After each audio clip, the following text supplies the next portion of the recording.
தேனி மாவட்ட மக்களுக்கு வந்து உச்சநீதிமன்றம் ஒரு தீர்ப்பு கொடுத்தாங்க தெரியுமா மாப்ள? என்ன தீர்ப்பு மாப்ள? அதுக்கு இந்த நியூஸை பார்த்து தேனி மாவட்டம் வருசநாடு மேகமலைக்கு உட்பட்ட 20க்கும் மேற்பட்ட மலை கிராமங்களில் 3 தலைமுறைகளாக 2000த்திற்கும் மேற்பட்ட மக்கள் வசித்து வருகின்றனர். இப்பகுதிகள் ஸ்ரீவல்லிபுத்தூர் மேகமலை புலிகள் காப்பகமாக அறிவிக்கப்பட்ட பின் வனத்துறையினரின் கட்டுப்பாடுகள் அதிகரித்ததோடு வளர்ச்சி பணிகளும் முடங்கின. இந்த நிலையில் வன ஆக்கிரமிப்புகளை உடனடியாக அகற்ற உச்சநீதிமன்றம் அதிரடி உத்தரவு பிறப்பித்துள்ளது.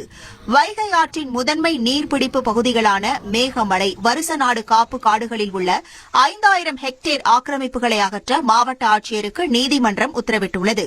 மேலும் காப்பக பகுதிக்குள் உள்ள தனியார் சொகுசு விடுதிகளை அகற்றவும், ஆக்கிரமிப்பு பகுதிகளில் செயல்படும் 3 ரேஷன் கடைகள், 6 அங்கன்வாடிகளை வெளியேற்றவும், ஆக்கிரமிப்புக்கு துணையிருந்த அதிகாரிகள் மீது நடவடிக்கை எடுக்கவும் நீதிமன்றம் தெரிவித்துள்ளது.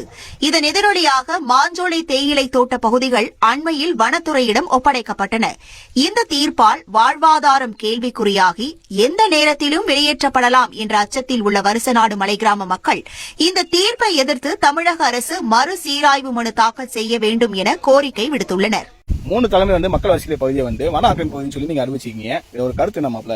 3 இல்ல 4 தலைமுறையா வந்து இந்த பகுதி மக்கள் வாழ்ந்துட்டு இருக்காங்க. இவங்க வாழ்றதுக்கு தமிழக அரசு அடிப்படையான வசதி எல்லா வசதியுமே பண்ணி கொடுக்குறாங்க. சாலை வசதியா இருக்கட்டும், மின் வசதியா இருக்கட்டும், பள்ளிக்கூடமா இருக்கட்டும், அங்கன்வாடியா இருக்கட்டும், ரேஷன் கடையா இருக்கட்டும், எல்லா வசதியுமே வந்து அமைச்சு கொடுத்திருக்காங்க. இவங்க அமைச்சு கொடுத்த மக்களை இவங்க திடீர்னு வந்து வன ஆக்கிரமிப்புன்னு சொல்லி வெளியேற்றினா இவங்களோட வாழ்வாதாரம் முற்றிலுமே பாதிக்கப்படும். இவங்களோட முதன்மையான வாழ்வாதாரம்னு பாத்தீங்கன்னா தென்னை, இலவமஞ்சு, கொட்டமஞ்சு இந்த பகுதியில் அதிகமான வந்து உற்பத்தி ஆகுது. மக்கள் வாழ்றதுக்கான அனைத்து சூழ்நிலையும் இருக்கும் பட்சத்துல நீங்க வன ஆக்கிரமிப்புன்னு சொல்லி அந்த பொதுமக்களை வெளியேற சொல்றதுனால ஊர் பொதுமக்களின் சார்பாக வன்மையா கண்டிக்கின்றோம். இப்ப தமிழக அரசு வந்து இந்த உச்சநீதிமன்ற தீர்ப்பு வந்து மறுசீராய்வு பண்ணி இந்த தீர்ப்பு வந்து ரத்து பண்ணக்கான அனைத்து முயற்சி பண்ணி ஆகணும். மாஞ்சூல் நடந்த சம்பவம் மாதிரி இங்க வருஷம் பகுதியில் நடக்கக்கூடாது. இந்த வீடியோ வந்து எல்லாத்துக்கும் ஷேர் பண்ணுங்க. உங்க மக்களோட சப்போர்ட் வந்து கண்டிப்பா தேவை.